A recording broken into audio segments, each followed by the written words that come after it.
Hello dear students, welcome to Bongmistry. আমি তোমাদের DM sir. আজকে তোমাদের পেজ নাম্বার 96-এর পার্ট 2 নিয়ে আলোচনা করব, যেখানে আমাদের কি রয়েছে বলো তো, 2 নম্বরে কোশ্চেনগুলো যেগুলো রয়েছে।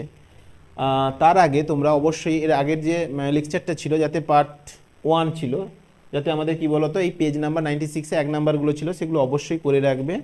তাহলে চলো আজকে 2 নম্বরে কোশ্চেনে ফার্স্ট কোশ্চেন কী ছিল দেখি। ফার্স্টে ছিল যে বার্ষিক সরল সুদের হার 4% থেকে 3/4% হয় এক ব্যক্তির বার্ষিক আয় 60 টাকা কি হলো বলো তো, কম হয়ে গেল।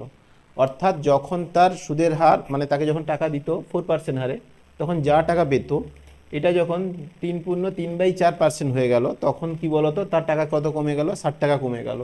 তাহলে তোমাকে জিজ্ঞেস করেছে এই ওই ব্যক্তির মূলধন আসল কত ছিল। তাহলে এখানে আমরা ধরে নাও যে আসল সমান ধরে নিব, ধরি আসল কত বলো, এক্স টাকা বা পি টাকা, যে কোনো কিছু ধরে নাও। আসল কত টাকা ধরে নিলাম, এক্স টাকা। ওকে, যখন সরল সুদের হার 4% বার্ষিক বলেছিল, মানে 1 বছরে ক্যালকুলেট করতে বলেছে, তাহলে তখন কত হবে বলো, তার সুদটা কত ছিল বলো। কি বললাম, যখন তার সুদের হার কত, 4%। যখন সুদের হার 4%, এটা যেহেতু তোমাদের 2 নম্বরে, এটা তোমাদের লিখতে হবে, এটা ভালো করে লিখবে। যখন সুদের হার 4%,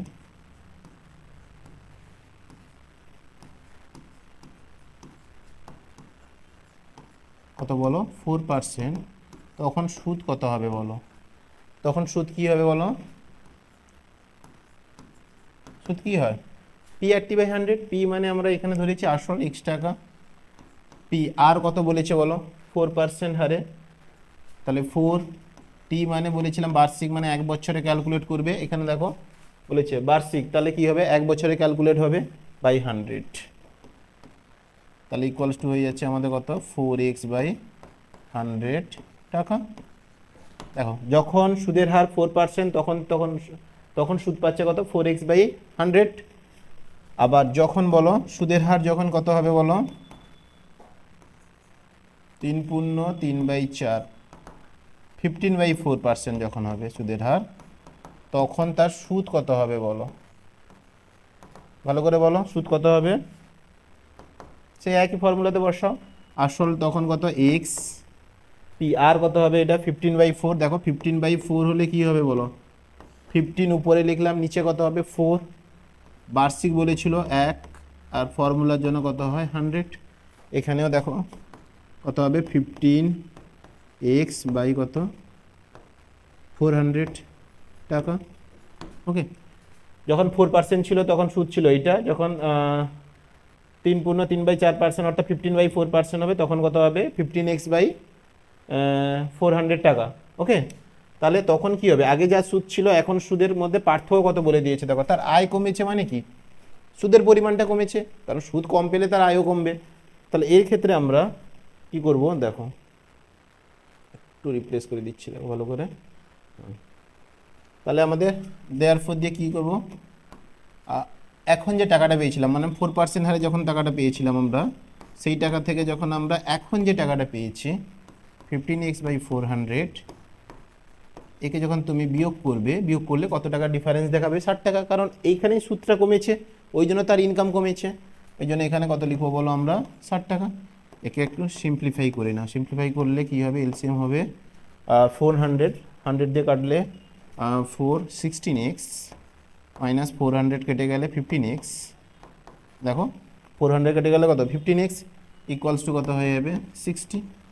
দ্যাট ইমপ্লাইজ 16x থেকে 15x বাদ গেলে কি হবে বলো, x ইকুয়ালস টু মাল্টিপুল হয়ে যাবে 60 × 400 ইকুয়ালস টু কত হয়ে যাবে, 24,100, অর্থাৎ কত হয়ে যাবে বলো, 24,000, 24,000 টাকা। তাহলে আমাদের মূলধন কত ছিল হবে, তাহলে তখন তার মূলধন ছিল কত, 24,000 টাকা। ওকে, চলো নেক্সট কী রয়েছে দেখা যাক।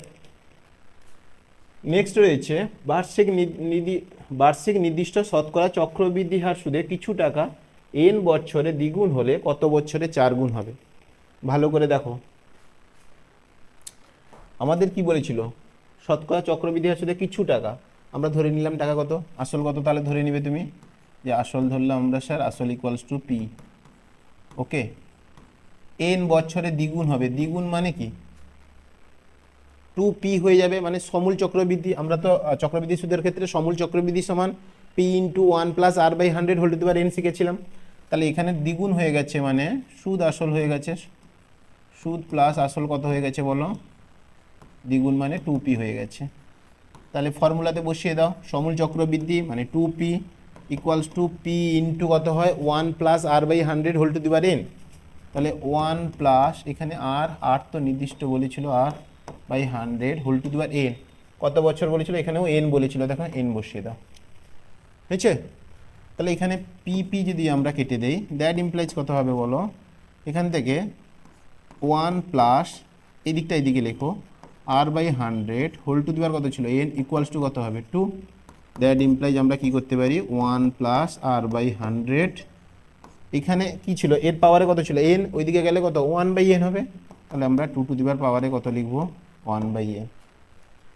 এবার কি বলেছে দেখো ভালো করে, বার্ষিক এবার বলেছে কত বছরে 4 গুণ হবে, অর্থাৎ তখন সুদ আসল কত হয়ে যাবে 4p।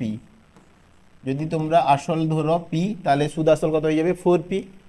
কত বছরে জিজ্ঞেস করেছিল, তাহলে t ইকুয়ালস টু এখানে টাইমটা সময়টা ধরে নাও, আমরা ধরলাম সময় কত t, দেখো সময়টা কত ধরে নিলাম t, তাহলে p ইন্টু 1 প্লাস আর তো আর রয়েছে by 100 whole to the power কত বলো t, p এখানে কেটে দাও, দেখো p কেটে যাবে, তাহলে এখানে কত হবে বলো 4 ইকুয়ালস টু, এখান থেকে ভালো করে দেখো 1 plus r by 100 equals to কত ছিল 2 to the power 1 by n, তাহলে এখানে বসিয়ে দাও 2 টু দি পাওয়ার কত 1 by n whole to the power কত t, দ্যাট ইমপ্লাইজ এখানে 4 ছিল, তাহলে 4কে 2 স্কোয়ারে করো, এখানে বেস রয়েছে 2, তাহলে এখানে 2 এর পাওয়ারে কত হবে বলো t বাই n। তাহলে আমরা যদি বেসকে সরিয়ে দেই তাহলে পাওয়ারে কি হবে বলো, পাওয়ার দুটো সমান হয়ে যাবে, t by n equals to কত 2, তাহলে t ইকুয়ালস টু কত বলো 2n। বুঝতে পেরেছো, তাহলে কত সময় হবে 2n সময়, n সময় দ্বিগুণ হলে 2n সময় ওটা কত হয়ে যাবে 4 গুণ। এটা একটা ফর্মুলা হয়, মানে এইভাবে তুমি প্রসেসে করতে পারো। এছাড়াও একটা শর্ট রয়েছে, দেখো শর্ট প্রসেসে একটা করিয়ে দিচ্ছি, দেখো সেটাও করতে পারো তোমরা। কি ছিল আমাদের, আমরা ধরেছিলাম যে আমাদের বলেছিল যে n বছরে কত হয়েছিল দ্বিগুণ হয়ে গেছিল, তাহলে সমূল চক্রবৃদ্ধি 2p ইকুয়ালস টু কি লিখেছিলাম একটু আগে, যে 1 plus p into 1 plus r by 100 whole to the power কত বলো n। এটা আর একটা ফর্মুলাতে করছি, শর্টভাবে হয়ে যাবে এটা। দেখো এটা ছিল, আমরা যদি p কে তুমি রিডিউস করো, p কে বাদ দিয়ে দাও, ওকে, তাহলে কি হবে 2 ইকুয়ালস টু তাহলে 1 plus r by 100 whole to the power n। এতটা বুঝতে পেরেছো নাকি বলো। কোশ্চেন কি ছিল দেখো, আমাদের কোশ্চেন ছিল কত বছরে 4 গুণ হবে, অর্থাৎ সমূল চক্রবৃদ্ধি কত হয়ে যাবে 4 গুণ। তাহলে আমরা কি লিখতে পারি, এখানে দেখো দ্বিগুণ ছিল বলে 2p লিখেছিলাম, 4 গুণ থাকলে আমরা 4p লিখতাম। এটাকে 4 আগে বলো, p তো আমি গুণ করে দেবো দুদিকে, এখানে p ছিল কেটে দিয়েছিলাম, পরে এটাকে আবার p গুণ করে দিতে পারি আমরা, অসুবিধা নেই আমাদের। কিন্তু এটাকে 4 করার জন্য কি করব, বোথ সাইড স্কোয়ার করে দাও। দেখো এদিকে স্কোয়ার করলে কত হবে 4, ওই দিকে স্কোয়ার করলে কত হয়ে যাবে 1 প্লাস r বাই 100, এই দেখো সূচকের নিয়মে কি হয়ে যাবে গুণ হয়ে যাবে 2n। এবার দেখো এখানে 4 ছিল, তুমি p ধরে নাও আসল, তাহলে এখানে p গুণ করে দাও। দেখো যখন আমাদের আসল ছিল কত বলো p, সুদ কত হবে সুদ আসল কত হবে 4p, তাহলে 4 গুণ হয়ে গেল কত বছরে, এখানে ভালো করে দেখো বছরটা কত বেরিয়েছে আমাদের 2n, তাহলে এটা কি হবে বলো, তাহলে আমাদের 4 গুণ হয়ে যাবে কত বছরে 2n বছরে, ওকে। এইভাবে করবে শর্ট, নাহলে ওখানে তো আমি ভালো করে ভেঙেও করে দিয়েছি, দেখে নেবে যেটা সুবিধা করবে তোমরা। চলো নেক্সট কোশ্চেন কি রয়েছে, নেক্সট রয়েছে ax square plus bx plus 35 equals to 0, বীজদ্বয়ের সমীকরণে বীজদ্বয় বলেছে -5 -7, a b এর মান কত। তাহলে কোনো অসুবিধা নেই, তোমরা কি করবে বলো তো, সমীকরণটা তুলে নাও, ax square plus bx plus কত 35 ইকুয়ালস টু 0, এর দুটো বীজ বলেছে কত -5 -7। আমরা ওই বীজদ্বয় যোগফল আর গুণফলের যে ফর্মুলা রয়েছে ওই দিক দিয়ে বেরিয়ে যাব, তাড়াতাড়ি হবে। তাহলে কি করব বলো, দুটো বীজের যোগফল, 35 + 35 = 100, যেহেতু -5 ছিল, -5 প্লাস অফ কত হয়ে যাবে -7। দেখো দুটো বীজের যোগফলের সূত্র কি হয়, -b/a, তাহলে এখানেও হবে b/a। দ্যাট ইমপ্লাইজ এটা কত হবে বলো, -12 equals to -b/a। That implies minus minus কেটে দাও, দেখো মাইনাস মাইনাস কেটে দিলে b ইকুয়ালস টু কত হবে 12a, তাহলে b ইকুয়ালস টু কত হচ্ছে 12a। ওকে, আর একটা কি ছিল মাল্টিপল, গুণের ফর্মুলা কি ছিল, আলফা ইন্টু বিটা সমান কি ছিল c/a। তাহলে এখানে দুটো বীজের গুণফল মানে কি হবে, -5 ইন্টু কত বলো, কত, এই যে -7 ইকুয়ালস টু কত হবে c/a। c মানে কনস্ট্যান্ট, এখানে কত 35/a আছে, তাহলে এখানে লিখে দাও কত 35/a। এবার ঠিক করে বলো, ভালো করে বলো, -5 -7 কত হবে 35, আর মাইনাসে মাইনাসে প্লাস হয়ে যাবে, 35 ইকুয়ালস টু কত হচ্ছে 35/a। এবার দেখো এর নিচে কিছু নেই মানে 1 রয়েছে, 35 উপরে কেটে যাবে, তাহলে a ইকুয়ালস টু কত হয়ে যাবে 1। a যদি 1 হয় এখানে বলো b সমান কত ছিল 12a, তাহলে 12 ইন্টু 1 তাহলে 12 হয়ে যাবে। তাহলে a ইকুয়ালস টু আমরা দেওয়ার পর কী লিখে দেবো, a equals to 1, b equals to কত বলো 12। বুঝতে পেরেছো? চলো নেক্সট কোয়েশ্চেন কী রয়েছে দেখা যাক। নেক্সটে যৌগিক ভেদের উপপাদ্যটি বিবৃত করো। তোমাদের বইতে রয়েছে, টেক্সট বুকে রয়েছে, অথবা আমি ফার্স্ট লেকচারে করিয়ে দিয়েছিলাম। এটা ফার্স্ট লেকচারে সেকেন্ড পার্ট যেটা রয়েছে, সেকেন্ড লেকচার যেটা রয়েছে, ওতে বুঝিয়ে দিয়েছিলাম যে যৌগিক ভেদের উপপাদ্যটি কী ছিল, সেখান থেকে দেখে নিবে বা বই থেকে পড়ে নিবে। এটা আর এগুলো করাচ্ছি না, সময় নষ্ট হবে। এবার কি রয়েছে দেখো, বলেছে একটা কোণ দেওয়া আছে ডিগ্রি মিনিট সেকেন্ডে, ওই কোণটি পূরক কোণ। পূরক কোণ কাকে বলে, যখন দুটি কোণের সমষ্টি কি হয় 90 ডিগ্রি তাকে বলা হয় পূরক কোণ। আর যখন দুটি কোণের সমষ্টি কত হবে 180 ডিগ্রি তাকে কি বলবো আমরা, সম্পূরক কোণ। তাহলে এখানে দেখো আমরা যদি বলতাম যে স্যার 60 ডিগ্রি কোণে, আমি যদি তোমাদের জিজ্ঞেস করতাম 60 ডিগ্রি কোণে পূরক কোণ কত, তুমি কি বলতে তার পূরক কোণ 30 ডিগ্রি। কী করতে তুমি না 90 ডিগ্রি থেকে 60 ডিগ্রি বাদ দিতে, তাহলে 30 ডিগ্রি বেরোতো। কারণ দুটো কোণের সমষ্টি 90 ডিগ্রি হলেই তো পূরক কোণ হয়, একটা 60 হলে আর একটা কত হবে 30। সেম এখানে দেখো, এখানে একটু দিয়েছে কি, আচ্ছা থাক, এখানে কি দিয়েছে আমাদের দেখো, তাহলে 90 ডিগ্রি, এখানে একটা জিনিস শুনুন, 90 ডিগ্রিকে আমরা এইভাবে লিখতে পারি যে 89 ডিগ্রি করে দিলাম, তাহলে কত মিনিট বেরোবে 1 মিনিট। 1 মিনিট থেকে আবার তুমি 1 মিনিট নিয়ে নাও, মানে সরি কি বললাম 60 মিনিট মানে 1 ডিগ্রি, তাহলে আমরা 1 ডিগ্রি বের করলাম মানে কত মিনিট বের করেছি 60 মিনিট। কিন্তু আমরা 60 মিনিট আর লিখে দিচ্ছি দেখো 60 মিনিট, আমরা কি এটাকে আবার লিখতে পারি কি 89 ডিগ্রি 59 মিনিট নাও, 1 মিনিট মানে কত হয়ে যাবে 60 সেকেন্ড। দেখো বুঝতে পারলে, তাহলে আমরা 90 ডিগ্রিকে এইভাবে লিখতে পারি 89 ডিগ্রি 59 মিনিট 60 সেকেন্ড। এটা ছিল 90 ডিগ্রি, সেখান থেকে আমরা এই কোণটা বাদ দেবো, তবেই তো তার পুরো কোণ বেরোবে। তাহলে দেখো 89 ডিগ্রি 59 মিনিট 60 কত ছিল বলো সেকেন্ড, এখান থেকে বাদ দেবে কি বলো 60 ডিগ্রি 35 মিনিট 15 সেকেন্ড, তাহলে 63 ডিগ্রি 35 মিনিট 15 কত হবে বলো সেকেন্ড, বাদ দিয়ে দাও। তাহলে এটা হবে 45 সেকেন্ড। এখানে কি হবে তাহলে 4 2 24 মিনিট, এটা হলে 6 2 26 ডিগ্রি।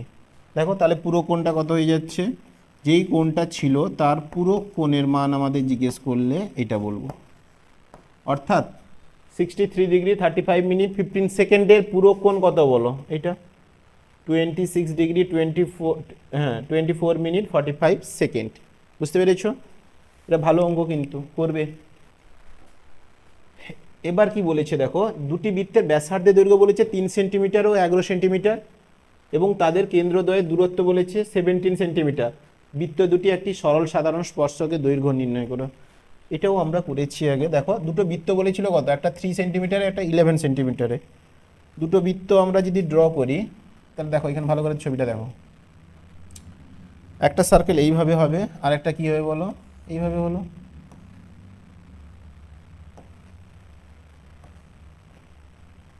এটা হয়েছে, দুটো সার্কেল ছিল, একটা রেডিয়াস ছিল 3 সেন্টিমিটার, একটা ছিল 11 সেন্টিমিটার। তাদের কেন্দ্রদ্বয়ের মধ্যে দূরত্ব বলেছে 17। এদের সেন্টারের মধ্যে দূরত্ব কত বলেছে বলো?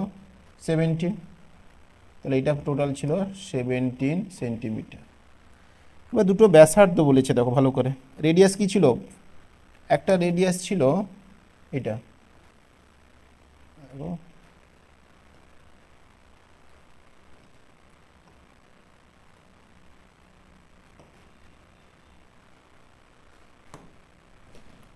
ড্র করে দিচ্ছি, দেখো একটা রেডিয়াস এইভাবে ছিল, আর একটা রেডিয়াস কি ছিল বলো? এটা ছিল, এরকম কিছু ছিল, এরকম কিছু ছিল রেডিয়াস। একটা ছিল 3 সেন্টিমিটার, একটা ছিল কত? 11 সেন্টিমিটার। আমরা যদি আর একটা এই বরাবর, দেখো ভালো করে দেখো, এটা 17 হয়েছে, আমরা এই বরাবর যদি একটা ড্র করতাম, এটা দেখো এটা, তাহলে এটাও কি হবে হতো 17। 1 মিনিট দাঁড়াও তো, এটাকে একটু ভালো করে ড্র করছি।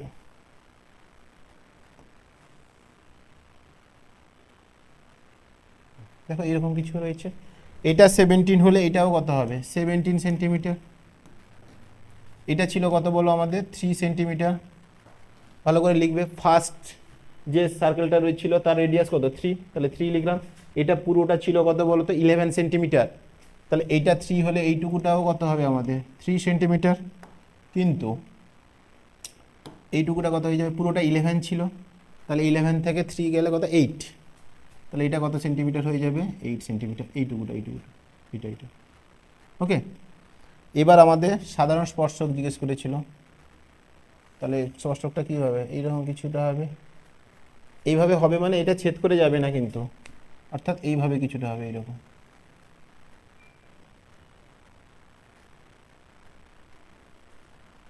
এইভাবে কিছুটা চলে আসবে এরকম জায়গায়, রেডিয়াসটাকে একটু বাঁকিয়ে দেবে এটাকে এরকম করে। ওকে, তাহলে এইটা 8 সেন্টিমিটার। এবার বলো আমরা এই এই এই এই কোণটা কত ডিগ্রি হবে? এই কোণটা কত? 90 ডিগ্রি হবে। কেন বলো তো? স্পর্শক আর স্পর্শবিন্দুগামী ব্যাসার্ধ সর্বদা 90 ডিগ্রি কোণে থাকে। স্পর্শক আর স্পর্শবিন্দুগামী ব্যাসার্ধ পরস্পর লম্ব হয়, মানে 90 ডিগ্রি কোণে থাকে। এখন যদি এটা যদি এ হয়, এটা ধরলাম বি, এটা সি, এটা ডি, এটা দিয়ে দাও কি বলো? ই। বুঝছে? তাহলে আমরা এই যে ত্রিভুজটা পেয়েছে কোনটা বলো তো? ডিসিই। দেখো এখানে একটা ত্রিভুজ পাচ্ছি ডিসিই, পেয়েছো? ডিসিই, এটা একটা সমকোণী ত্রিভুজ। তার অতিভুজ হচ্ছে কোনটা বলো তো? এটা হচ্ছে লম্ব, এটা হচ্ছে ভূমি। তাহলে আমাদের এই ডিসি চেয়েছে, আমাদের কোনটা চেয়েছে বলো? সিডি, আমাদের চেয়েছিল সিডি। এখান থেকে আমরা এই যে ডিই কত পাচ্ছি বলো? ডিই এ বি যদি আমরা পাই, এ বির সঙ্গে কি হবে বলো? এ বি ইকুয়ালস টু হচ্ছে ডিই, এটা হচ্ছে 17 সেন্টিমিটার। আর এইটুকুটা করতে হচ্ছে সিই।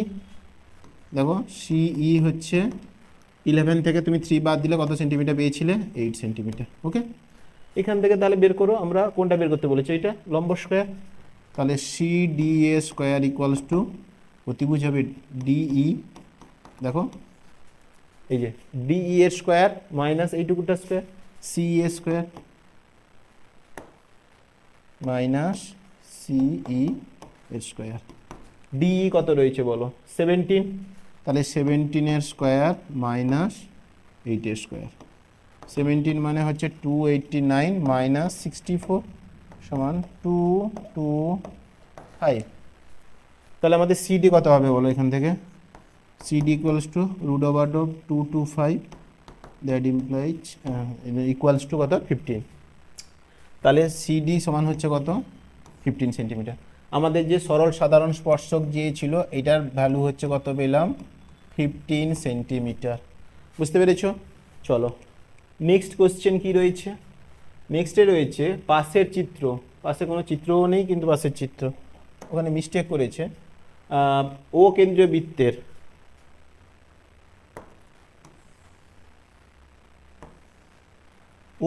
বৃত্তের ওপি লম্ব এ বি এইভাবে কিছু রয়েছে। ও মানে সেন্টার থেকে টেনেছে। ছবিটা তোমাদের এইভাবে ছিল, বুঝলে? ওখানে ড্র করা নেই বইতে। তাহলে এ বি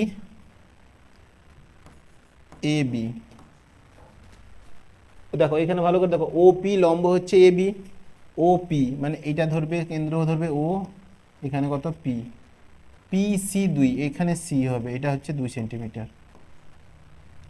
কি কি দেওয়া আছে বলো? এ বি দেওয়া ছিল 6, লিখে নাও এ বি ইকুয়ালস টু কত 6 সেন্টিমিটার। এখানে সঙ্গে সঙ্গে বলে দিই, শোনো, আমরা একটু আগে একটা কোশ্চেন করেছিলাম যে এ বি অর্থাৎ কি বলতো, যদি কোনো জ্যাকে কেন্দ্র থেকে যদি কোনো আমরা রেডিয়াস ব্যাসার্ধ টানি, তাহলে সেটা কি করবে বলো তো, লম্ব দূরত্ব যদি টানি সেটা কি হবে, সমদ্বিখণ্ডক করে, অর্থাৎ এপি ইকুয়ালস টু কি হবে, বিপি। তাহলে এখানে আমরা লিখতে পারি কত বলো, এপি ইকুয়ালস টু কত পিবি, অর্ধেক হয়ে যাবে মানে কত সেন্টিমিটার করে হয়ে যাবে, 3 সেন্টিমিটার করে। পেয়ে গেলাম পিসি, পিসি কত করে দেওয়া আছে, পিসি আচ্ছা, পিসি কত দেওয়া আছে 2 সেন্টিমিটার। ওকে, আমাদের কি চেয়েছিল বলো তো, ব্যাসার্ধ। ব্যাসার্ধ একটা ড্র করো, এখান থেকে যদি আমরা এই ব্যাসার্ধ টানি, এটা ব্যাসার্ধ চেয়েছে, তাহলে আমাদের কি চেয়েছে বলো, ও বি, এটা চেয়েছে, এতটা ডাটা দেওয়া রয়েছে। ভালো করে দেখো, এবার আমরা ধরে নাও ওপি ইকুয়ালস টু এক্স, তাহলে আমরা কি ধরবো, ধরি ওপি ইকুয়ালস টু কত ধরবে, ওপিটা কত ধরবে বলো, x. Okay, OP equals to x centimetre আমরা ধরে নিলাম, এটা এক্স পেলাম। এবার বলো ও সি হচ্ছে বৃত্তের কি, ব্যাসার্ধ, ও বিও হচ্ছে কি বৃত্তের ব্যাসার্ধ, অর্থাৎ তুমি কেন্দ্র থেকে পরিধি পর্যন্ত যা টানো না কেন সেটা হবে কি ব্যাসার্ধ। এখানে দেখো ও সি কত পাচ্ছি আমরা, ও সি পাচ্ছি দেখো, এটা এক্স আর 2, তাহলে এক্স প্লাস 2, এইটাও সমান হয়ে যাবে কত আমাদের বলো, ও বি হয়ে যাবে। তাহলে ও বি পেয়ে গেলাম কত এখানে, এক্স প্লাস 2। এবার এই যে রাইট অ্যাঙ্গেল ট্রায়াঙ্গেল পাচ্ছি আমরা কোনটা, বিপিও, কি পাচ্ছি বিপিও, এর ক্ষেত্রে কি করব বলো, বিপিওর ক্ষেত্রে কি করব, অতিভুজ স্কোয়ার সমান লম্ব স্কোয়ার প্লাস ভূমি স্কোয়ার করে দিব। এটা তাহলে পিবি কত পেয়েছিলাম আমরা, 3 সেন্টিমিটার। দেখো এক্স প্লাস 2 এর হোল স্কোয়ার, অতিভুজের স্কোয়ার অর্থাৎ এক্স প্লাস 2 এর হোল স্কোয়ার ইকুয়ালস টু কি হচ্ছে, লম্ব স্কোয়ার প্লাস ভূমি স্কোয়ার, লম্ব স্কোয়ার প্লাস হচ্ছে ভূমি স্কোয়ার। একে ভেঙে দাও, ভাঙলে কত হবে বলো, এক্স স্কোয়ার প্লাস হচ্ছে 4x প্লাস হচ্ছে 4 equals to x square plus হচ্ছে 9, এক্স স্কোয়ার কেটে দাও, 4x ইকুয়ালস টু হচ্ছে 5, কারণ 9 মাইনাস 4 হলে 5, x ইকুয়ালস টু হচ্ছে কত 5/4। আমাদের কিন্তু ব্যাসার্ধ চেয়েছিল, তাহলে ব্যাসার্ধ কত হবে বলো, x প্লাস 2 ছিল, দেখো ভালো করে দেখো ব্যাসার্ধ কত ছিল, এই যে x প্লাস 2 ওবি ব্যাসার্ধ ছিল, তাহলে x মানে 5/4 প্লাস 2, 8 8 5 13, 13/4 সেন্টিমিটার, এটা হচ্ছে অ্যান্সার। 13/4 হচ্ছে কি বলতো আমাদের অ্যান্সার হবে, কারণ ব্যাসার্ধ চেয়েছিল। বুঝতে পেরেছো? চলো নেক্সট রয়েছে এবিসি, একটা সমকোণী ত্রিভুজ বলেছে, যার বি কোণ 90 ডিগ্রি, এ বি বিসি দেওয়া আছে, বিডি লম্ব এসি বলেছে, বিডি এর দৈর্ঘ্য কত বলেছে। এটা অবশ্যই সেম একটা সমকোণী ত্রিভুজ আমরা ড্র করি প্রথম।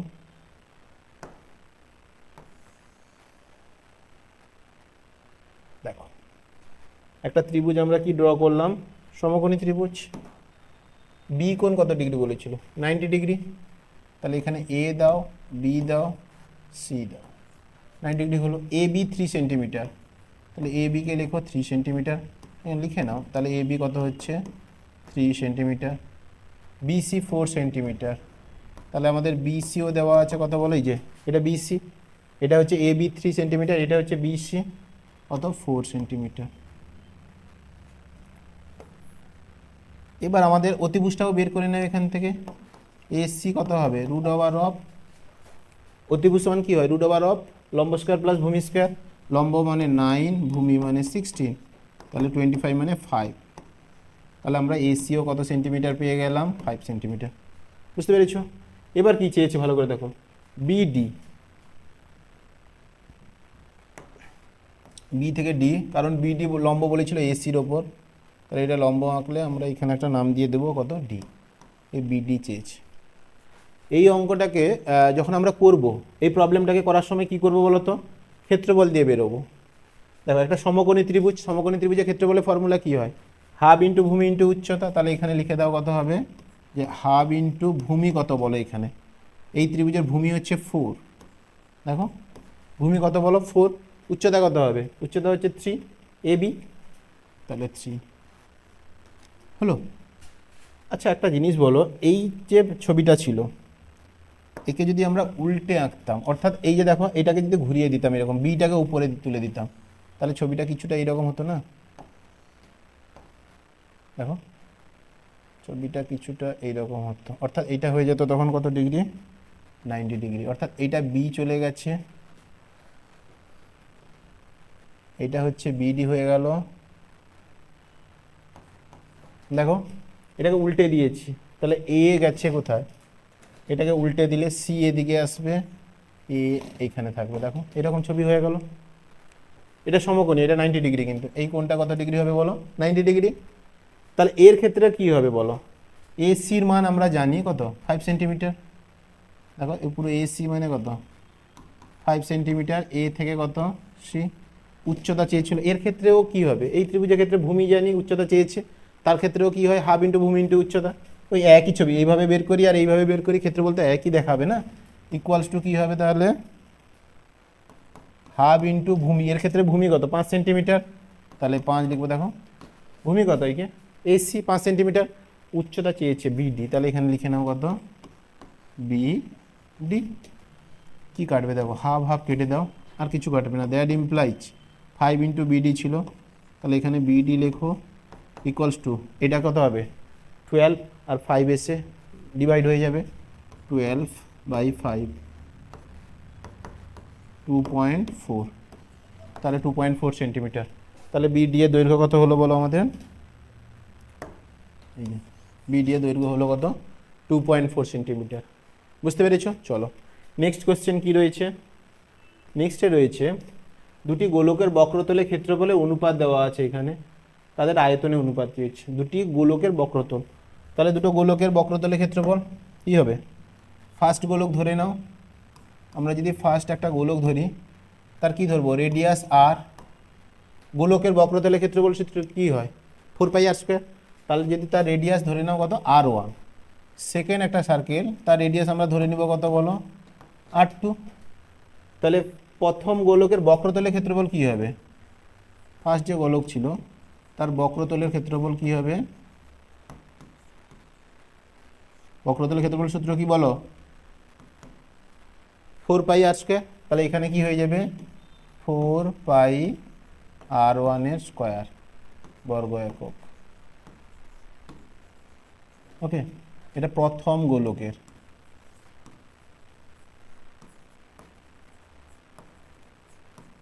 এবার কি লিখবো, দ্বিতীয় গোলকের, বলো দ্বিতীয় গোলকের বক্রতলের ক্ষেত্রফল কত হবে, 4πr2 ধরেছিলাম তার ব্যাসার্ধ, তাই এটা কি হয়ে যাবে 4πr2 এর স্কোয়ার বর্গ একক। বুঝতে পেরেছো? দুটি গোলকের বক্রতলের ক্ষেত্রফলে অনুপাত ছিল, অর্থাৎ দেয়ারফর অনুপাত যদি আমরা করে নিই, 4πr1 এর স্কোয়ার বাই 4π কত হবে বলো, r2 এর স্কোয়ার। এটা কত ছিল 1/4, তাহলে লিখে দাও 1/4, কেটে দাও 4π কেটে দাও। দ্যাট ইমপ্লাই দেখো R1/r2 এর স্কোয়ার মানে কত, R1 যদি R2 লিখি, এই সাইডের স্কোয়ার ওইদিকে গিয়ে কি হবে, স্কোয়ার রুট হয়ে যাবে, 1/2 কত হয়ে যাবে, 1 এর স্কোয়ার রুট হচ্ছে 1, আর 4 এর স্কোয়ার রুট মানে বর্গমূল কত হচ্ছে বলো, 2। তাদের আয়তনে অনুপাত চেয়েছিল, তাহলে আয়তনে অনুপাত কত হবে,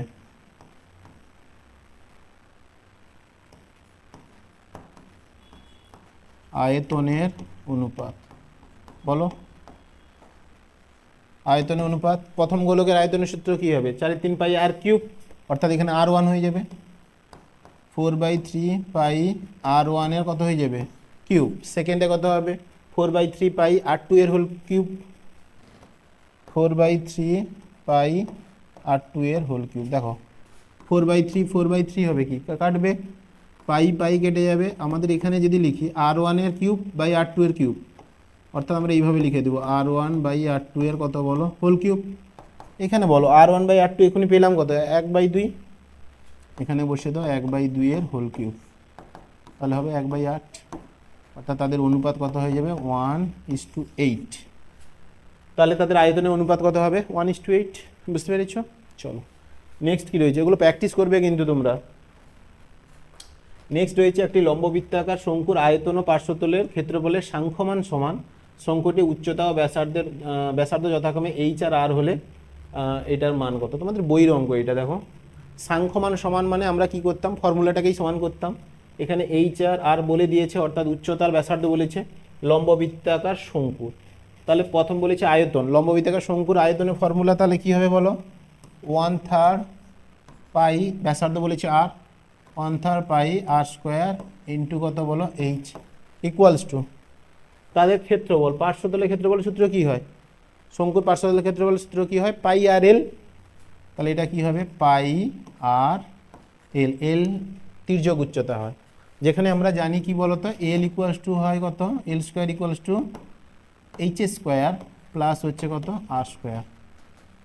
ঠিক আছে, কারণ এইরকম একটা দেখো শঙ্কু ছিল আমাদের, এটা ছিল উচ্চতা, এটা ছিল কি বলো ব্যাসার্ধ, এটা ছিল এল, পিথাগোরাসের উপপাদ্য অনুযায়ী আমরা করেছিলাম না, এটা এই যেটা আর হলে অতিভুজ স্কয়ার সমান লম্ব স্কয়ার প্লাস ভূমি স্কয়ার। তাহলে এখানে এল রয়েছে, কি কি কাটবে আগে কেটে নাও, এখানে কি কি কাটছে দেখো, পাই পাই কাটছে, একটা আর কেটে যাচ্ছে, তাহলে এদিকে থাকছে কি বলতো আর ইন্টু এইচ ইকুয়ালস টু 3টা মাল্টিপল করে দিলে কত হবে 3l। আমরা এল স্কোয়ারের ফর্মুলা জানি তো, ওই জন্য কী করে বোথ সাইড তুমি স্কোয়ার করে দাও, তাহলে এদিকে হবে R square into H square equals to 9 into কত হয়ে যাচ্ছে বলো এল স্কোয়ার। এল স্কোয়ারের জায়গায় ফর্মুলা বসিয়ে দাও, কারণ এইচ আর আর দিয়ে তোমাকে মান চেয়েছিল।